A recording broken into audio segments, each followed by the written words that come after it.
पहाड़ी से होते हुए हमारी बस 500 फीट नीचे की ओर गिरने लगी। हमने तो यही मान लिया कि हम सब के प्राण निकल जाएंगे। तभी अचानक से हमारे साथ कुछ ऐसा हुआ जिसकी कल्पना भी नहीं की जा सकती है। सोचिए, 500 फीट नीचे बस घूमती घूमती केदारनाथ की पहाड़ियों से नीचे की ओर गिर रही है। हम आज एक ऐसी ही घटना बताने जा रहे हैं जो एक भक्त ने अपने जीवन की सत्य घटना हमें लिखकर भेजी है। उदयपुर के श्री सुरेश कुमार जी ने अपने जीवन का प्रसंग लिखते हुए कहा है, साल 2019 की बात है। मैं अपने परिवार के साथ 4 धाम की यात्रा पर गया। सुखपूर्वक गंगोत्री हो गया, आनंद पूर्वक यमुनोत्री हुआ। हम अभी केदार की यात्रा पर थे। हमारी बस में 35 लोग सवार थे। हम पहाड़ी रास्ते होकर केदारनाथ की ओर जा रहे थे। तभी अचानक से सामने से एक गाड़ी आई। वह गाड़ी इतनी तेज थी कि हमारा बस वाला हमारी गाड़ी को संभाल न सका। अचानक से हमारी गाड़ी लहराते हुए थोड़ा पहाड़ की ओर नीचे उतर गई। हमने सोचा हमारा बचाव हो गया, पर यह तो एक प्रारंभ था। अभी तो जो कुछ होने वाला था उसके विषय में हम जब आपको बता रहे हैं रोंगटे खड़े हो जाएंगे। जैसे ही गाड़ी पहाड़ी से नीचे उतरी, जो सवारियां पीछे बैठी थी वो घूमते हुए आगे की ओर आ गई। अभी बस ने थोड़ा करवट लिया, थोड़ी हिली। हमें लगा संभलने वाली है, पर आगे तो रास्ता था ही नहीं। आगे सिर्फ गहराई ही गहराई थी। बस ने एक पूरी पलटी मार ली, दूसरी पलटी मार ली, तीसरी पलटी खाते हुए बस कम से कम 50 फीट नीचे आ गई। एक पहाड़ से भिड़ी, थोड़ा रुकी। तब तक तो बहुत लोग घबरा चुके थे। मेरी आंखें बंद थी। मैंने तो प्रभु को याद करते हुए कहा, हे शिव शंकर, हमारी रक्षा करो। इतना कहकर मेरे नेत्र तो बंद हो गए। आसपास के लोग कहाँ थे, क्या थे, किसी को कुछ भी भान नहीं रहा। उसके बाद जो हुआ वो तो उस समय तो मुझे याद नहीं, पर दूसरे दिन प्रातःकाल 8 बज चुके थे। हमारी बस एक पहाड़ी पर इस प्रकार खड़ी थी। उसके समक्ष बहुत सारे गांव के लोग इकट्ठे हो गए। धीरे धीरे कुछ लोगों को बस से बाहर निकाला जाने लगा। जब मेरा नंबर आया, मुझे होश आया, मुझे भी बाहर निकाला गया। मुझे तो ऐसा लगा शायद मैं मरकर यमपुरी पहुंच चुका हूं। जब बाहर आकर देखा तो बहुत लोग खड़े थे, सब सहायता कर रहे थे। वहाँ के लोग बहुत अच्छे होते हैं, मदद करने वाले होते हैं। सब मिलकर हम लोगों की सहायता कर रहे थे। मैंने बस को नज़दीक से देखा। सारी बस टूट चुकी थी, कुछ भी सुरक्षित नहीं था। ड्राइवर के तो प्राण निकल चुके थे और उसके उपरांत जो लोग आगे बैठे थे उनके पेट में भी कुछ लकड़ियां चली गई थी। बहुत हालत नाजुक थी। कुछ लोग बचे थे जिनका उपचार किया जा रहा था। तभी मैंने किसी से पूछा, हम बच गए हैं? तब एक गांव वाला हमारे नज़दीक आया, कहने लगा, भोले की कृपा है, भोले की कृपा है, तभी बच पाए हो। इस प्रकार कहकर वो चला गया।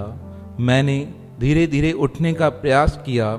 मेरी टांग पूरी खून से लथपथ थी, क्योंकि मेरी जांघ का जो हिस्सा था वहाँ की हड्डी टूट चुकी थी। मैं धीरे धीरे उठा, अपने परिवार को ढूंढने लगा। कहाँ हैं परिवार वाले, मेरे बच्चे कहाँ हैं, मेरा भाई कहाँ है? तभी किसी ने कहा, तुम नाम बताओ, हम ढूंढ कर लाते हैं। धीरे धीरे उनको भी बाहर लेकर आए। जैसे ही हम सब एकत्रित हुए, हमें बहुत रोना आ गया। हम एक दूसरे को देखकर बहुत तेज और मन की गहरी संवेदना के साथ रोने लगे। हम देखने लगे किसी को कोई नुकसान तो नहीं हुआ, किसी के प्राण की हानि तो नहीं हुई। जब मैंने सारे परिवार को देख लिया, तब मुझे बस में बैठे उस साथी की याद आ गई जो हमारे साथ इस बस में यात्रा कर रहे थे। मैंने इधर उधर देखा, वो मुझे कहीं दिखे नहीं। तब मुझे उनकी एक शेड दिखाई दी। मैंने एक व्यक्ति को बुलाकर पूछा, जिन्होंने यह शर्ट पहन रखी थी वो कहाँ चले गए? तब उन्होंने कहा, उनका तो स्वर्गवास हो गया। यह सुनकर मैंने गहरी सांस ली। कुछ समझ पाता तब मैंने उनसे पूछा, हम सब कैसे बच गए? हमारी बस तो गहरी पहाड़ियों से नीचे की ओर जा रही थी। हमारा बचाव किस प्रकार हो पाया है, मैं समझ नहीं पा रहा हूँ। तब गांव के लोग मेरे पास आ गए, पूछने लगे, तुम्हें कुछ याद है? तुम कुछ बता सकते हो कैसे हुआ था? इतने में एक पुलिस वाला भी वहाँ का मेरे पास आया, पूछने लगा, मुझे रिपोर्ट बनानी है, आप बता सकते हो? तब जहाँ तक मुझे याद था मैंने उन्हें बताना प्रारंभ किया। मैंने कहा, हमारी बस यात्रा पर थी, सामने से एक कार आई, बहुत तेज थी। उसने ऐसा कट मारा, उसको बचाव के लिए हमारे बस वाले ने गाड़ी थोड़ी साइड में ले ली और जैसे ही साइड में ली गई हमारी बस पहाड़ियों से नीचे जाने लगी। उसके बाद धीरे धीरे गहराई की ओर जाने लगी। कुछ लोग पीछे से आगे आकर गिरे। मैंने प्रभु से प्रार्थना की, हे शिव शंकर मेरी रक्षा करो, हे केदार बाबा मेरी रक्षा करो। तब अचानक से हमारी बस एक पहाड़ी से टकराकर रुक गई। उसके बाद तो मुझे कुछ भी होश नहीं। मुझे तो लगा कि हम सब मारे जाएंगे, पर अपने आप को इस प्रकार सुरक्षित देखकर मैं हैरान हूँ। अब मैं जो आपसे बताने जा रहा हूँ वह कुछ ऐसा है जिसका मैंने ही अनुभव किया था। मुझे पता नहीं उस समय लोगों ने यह बात देखी या नहीं देखी, पर मैंने जो देखी वो आपको बता रहा हूँ। उनकी यह बात सुनकर सब लोग हैरान हो गए, क्या बताने जा रहे हैं।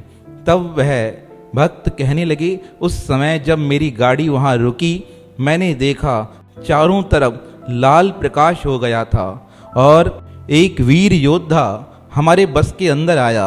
उसने बस को पहाड़ी से इस प्रकार चिपका दिया कि पहाड़ी से बस नीचे की ओर नहीं गिर सके। मुझे होश तो था पर मैं कुछ बोल नहीं पा रहा था। मुझे तो समझ ही नहीं आ रहा था यह कौन है।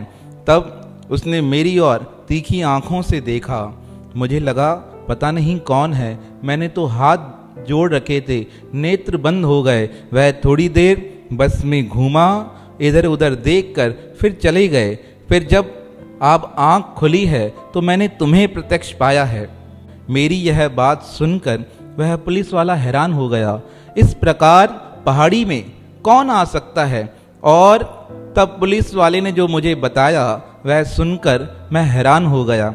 मेरे सामने जिस व्यक्ति ने हमारी बस को पहाड़ी में फिक्स किया था, पुलिस वाला बताने लगा, अगर उस समय तुम्हारी बस पहाड़ी के उस पत्थर में अटकती नहीं तो तुम्हारी बस सीधा 500 फीट नीचे गिर जाती। तुम में से कोई भी नहीं बच पाता। उस पत्थर के कारण तुम सबकी जान बच सकी है। जब उसने यह सारी बात बताई तो मैं समझ गया वह और कोई नहीं, भगवान शिव स्वयं प्रकट होकर हम सबकी रक्षा करने आए थे। इस प्रकार वहाँ से होकर हम अपने घर लौट आए। वहाँ की सरकार ने हमें मुआवजा दिया पर हमने लेने से मना कर दिया। हम लेकर क्या करते? जिनको आवश्यकता थी हमने कहा उन्हें दिया जाए। मेरे पाँव में लगा घाव तो ठीक हो गया, पर मन में एक चिंतन हरदम चलता था।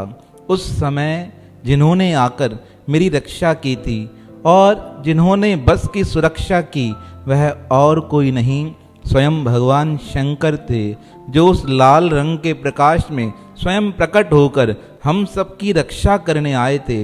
हम 35 लोग उस बस में थे। अभी भी जब मैंने जानकारी निकलवाई तो 35 में थे 34 लोग सुरक्षित थे। एक को थोड़ा ज़्यादा घाव हुआ था और एक जो हमारा ड्राइवर था उसकी जान चली गई थी। उसके लिए मेरे मन से हरदम यही प्रार्थना निकलती है, प्रभु लगता है आप स्वयं उसे लेने आए थे, उसे अपने चरणों में स्थान देना।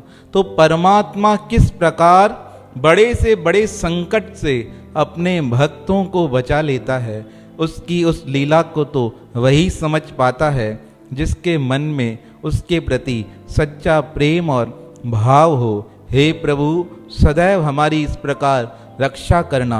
जब हमारे जीवन पर कोई संकट आ जाए, हे भोलेनाथ हे केदार बाबा सदैव हमारी रक्षा करना।